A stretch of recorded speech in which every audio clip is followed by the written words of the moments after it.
my name is Nur Karisa, and my metric number is 2025197229. Hi, my name is Nur Afiqana Fisha binti Muhammad Faizal, and my metric number is 2025113007.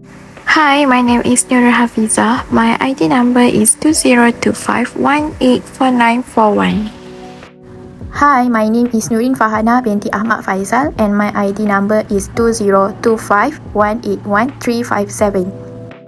Rajina Humaira binti Raja Aslan 2025181635.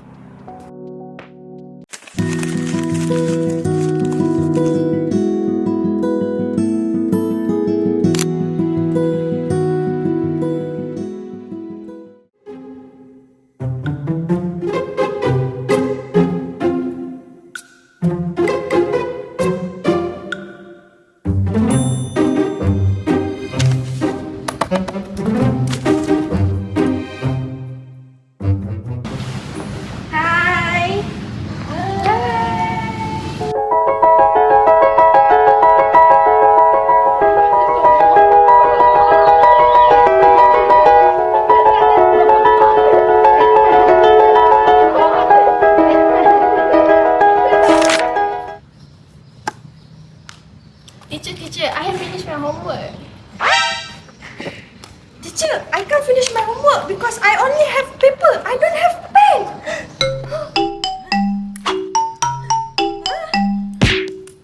It's funny, sometimes even one pencil becomes a big issue to them.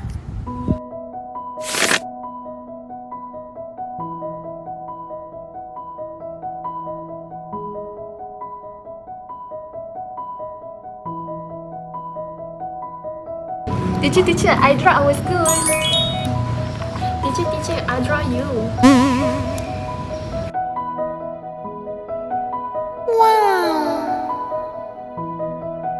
Teacher, this is my dream. I hope I can fly this. Fly me to the moon.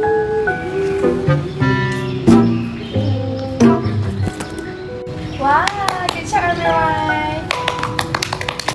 From their drawings, I can see that even refugee children have big dreams. Even though their toys is not a big control car like other kids, but living in peace is more meaningful to them.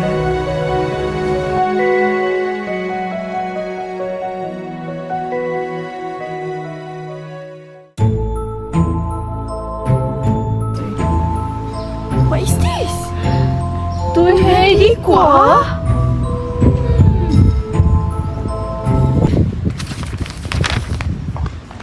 Teacher, look what I found.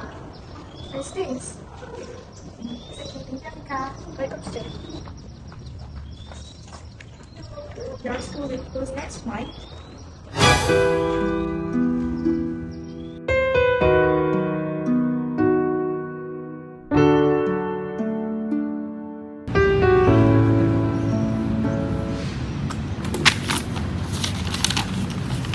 Your school will close next month? What? What is it? No!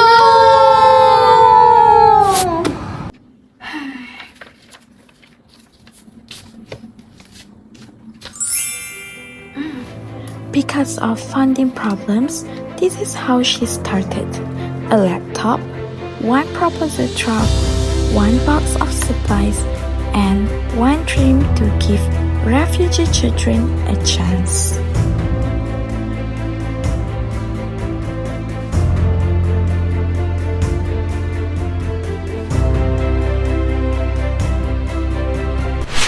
Who is Heidy Quah? Heidy Quah is a Malaysian humanitarian activist who founded Refugee for the Refugees, RFDR. She began her journey at 18 after discovering that many refugee schools were at risk of closing due to lack of funding.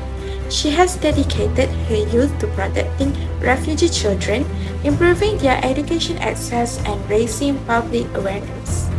Today, RFDR supports more than 35 refugee learning centers across Malaysia and Myanmar. The first challenges is cross-cultural differences, and honestly, this one is quite tricky because our FTR works with refugees from many countries, especially Myanmar, and every group has its own culture and habits. You can't just treat everyone the same. So, she have to understand where each person is coming from, and that's how they start building trust. Sometimes, even a simple conversation can take longer because languages or values are different. So, honestly, if you think talking to your groupmates is hard, try talking across different culture and languages.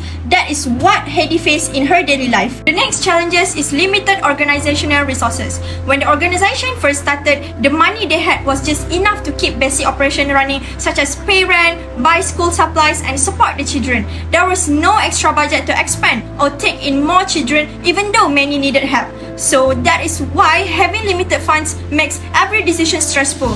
That's why Heidy always to think about what is possible and what is not. This is a challenge that affects almost everything she does. Okay, let's just imagine if you ever had to survive the whole month with a small allowance. Imagine doing that while running a learning center. Last but not least, the final challenges is being a young leader. Heidy Quah is someone that passionate and capable, but some people doubt her because of her age. They question her decision and feel unsure whether this young person can handle serious humanitarian work or not. Being a young leader also adds pressure because she has to gain trust and show that she can lead while handling sensitive situations. And you know how it feels when someone says you are too young for this, and that is what Heidy faced, but on a much bigger scale. Imagine standing at a crossroad, choosing between a safe path and uncertain one. That was Heidy Quah's reality. She could have gone to university, but instead, she chose to dedicate herself to help refugees in need. The first strategy is Heidy using social media for change. Heidy knew social media could spark real change. She used platforms like Instagram and Facebook to share stories, raise funds, and gather volunteers. Her online campaign reached thousands, helping our FTR grow with support from all over the world. The next strategy is Heidy working with others to make a bigger impact. Heidy knew she couldn't achieve everything alone, so she collaborated with refugee schools, NGOs, and community groups to build a larger network. Through this partnership, our FTR expanded its work by providing education, shelter, and a job training. Last but not least, Heidy sacrificed herself for the greater good. Heidy's path was far from easy. She sacrificed the traditional university route to fully focus on helping refugees. Duel demanded emotional and physical strength, but she continued because she believed deeply in the cause. She showed that true leadership means putting others first even when it's difficult. Okay, now let's check out what Heidy Quah actually did with our FTR and why her youth leadership made such a big impact. Trust me, it's inspiring. Our FTR really raised awareness about the Chin community and refugee issues in Malaysia. Before Heidy, some people thought that refugees were orang luar who actually didn't deserve help. Her work changed minds and also encouraged leaders to make more inclusive and also empathetic decisions. You could also say this as part of a transformational leadership in action, and it's also inspiring people to change their mindset and also behavior. The second point is the influence on corporate and donations. During COVID-19, our FTR's advocacy got organizations like Vinod Sekar Foundation and also Mydin to provide aid to the refugee families. As Mr. Vinod Sekar said that we cannot allow anyone in this country to be left starving. These are the people who are most at risk and have nowhere to go. I applaud Refuge for Refugees because it is putting itself out there to make a difference and to actually give hope to people who feel hopeless. The first point is it opened doors and become a model for youth leadership. Our FTR started as a small initiative by Heidy and also her schoolmate, but grew into a nationally recognized movement helping hundreds of families. This is a great example of strategic leadership and scaling a small youth-led efforts growing into a much more bigger. And today, digital tools like social media, crowdfunding, and also storytelling make it even easier in order for us to reach a wider audiences in order to coordinate volunteers and also influence public opinion. And it became a digital leadership strategy. And here's the last one, the cherry on top, rewards and recognition.